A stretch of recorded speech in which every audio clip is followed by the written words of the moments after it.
राम किंकर बैज की इस प्रतिमा को गांव की ओर लौटती हुई मील कॉल जो डायरेक्ट सीमेंट कंक्रीट में राम किंकर बैज ने तैयार किया था।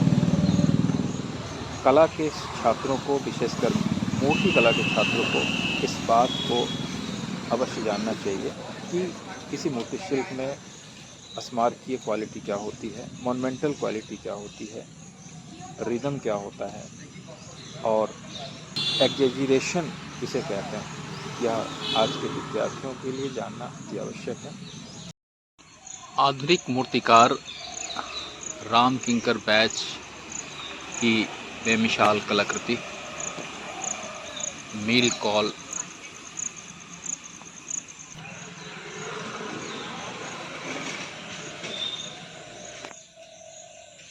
इस बेमिसाल कलाकृति में राम किंकर बैज जैसे मूर्तिकार ने बहुत ही अनूठे अंदाज में जो शिल्पगत जो कलात्मकता इसमें पिरोया है, अंकन किया है, वह देखने लायक है। मूर्ति कला के हर छात्र को इसे करीब से देखना बहुत ही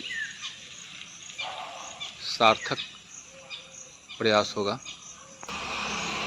जैसा कि इस मूर्ति शिल्प में गोधूली बेला में गांव से काम करती हुई महिलाएं, आदिवासी संथाल जब अपने गांव की ओर लौटती है खेतों में काम करने के बाद, तो गांव की ओर बढ़ते हुए जो उसके कदम तेज़ी के साथ आगे बढ़ते हैं, क्योंकि गोधूली के बाद संध्या वेला आती है और अंधेरा होने से पहले उसे गांव पहुंचना होता है। इस शिल्प के माध्यम से लोक जीवन को दर्शाया गया है। लोक जीवन को इस प्रकार प्रस्तुत किया गया है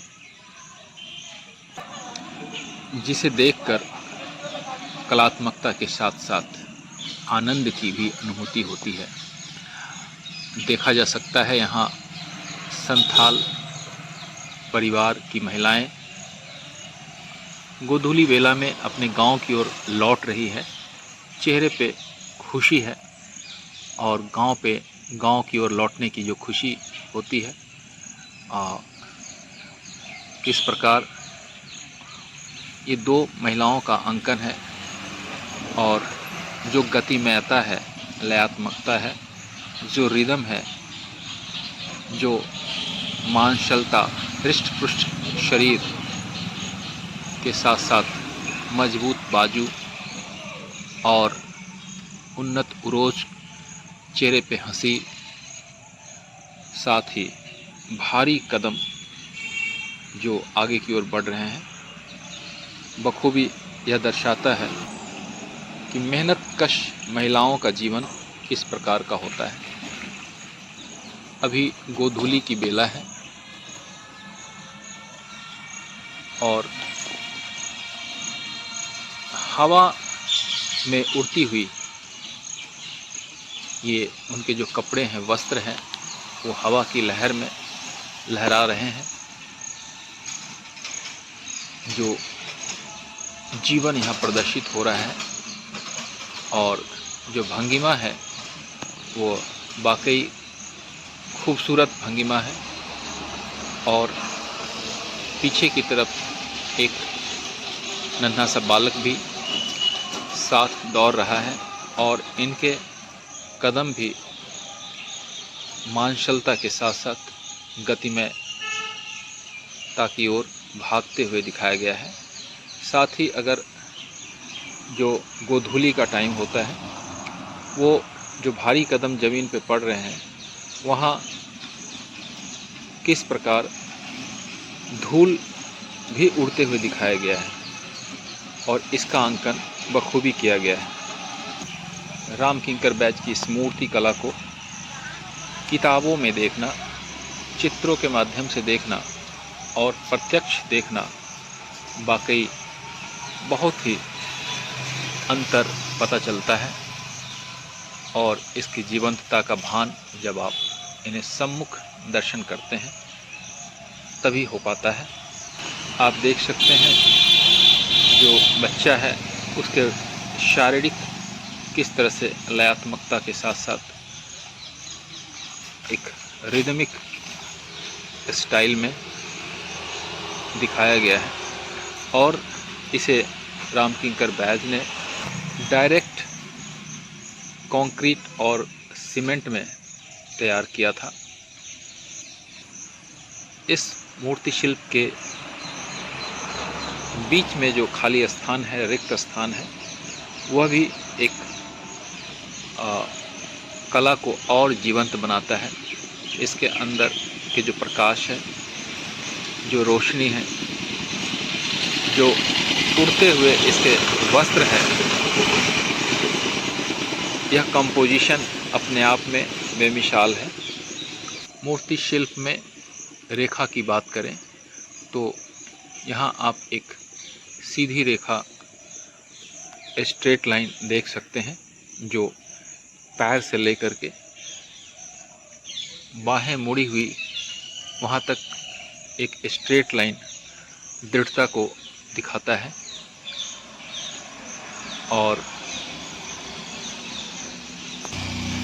संथाल के वस्त्र में भी एक लयात्मकता है, और उसके जो उभड़े हुए स्तन हैं इस हवा के साथ संघर्ष करते हुए एक उल्लास के साथ आगे बढ़ते हुए कदम दिखाए गए हैं। और हाथों की भंगिमा, दोनों महिलाओं के हाथ एक दूसरे से बंधे हुए हैं। शारीरिक गतिमयता को भी देख सकते हैं। एक हाथ मुड़ा हुआ है और सामने की ओर पहला का कि मुख जो है हंसते हुए दिखाया गया है। दूसरी महिला पीछे की ओर मुड़ी है, उसके उन्नत पुरोज भी आकर्षण का केंद्र है। साथ में पीछे की ओर जो मुड़ते हुए दिखाया गया है, अपने कपड़े को पकड़े हुए पीछे की ओर देखती हुई, इस प्रकार से चारों ओर से देखने का एक अलग ही आनंद इस मूर्ति शिल्प में दिखता है। एक सीधी लाइन नीचे कदम से लेकर के वक्षस्थल तक दिखाई पड़ता है, वहीं दूसरा पैर आगे की ओर इस मूर्ति शिल्प को संतुलन प्रदान करता है।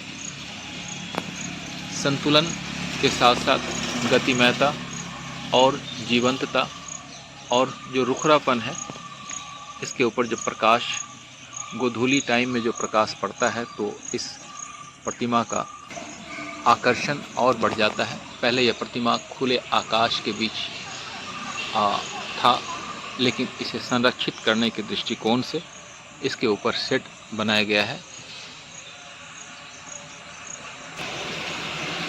दूसरी महिला का चेहरा भी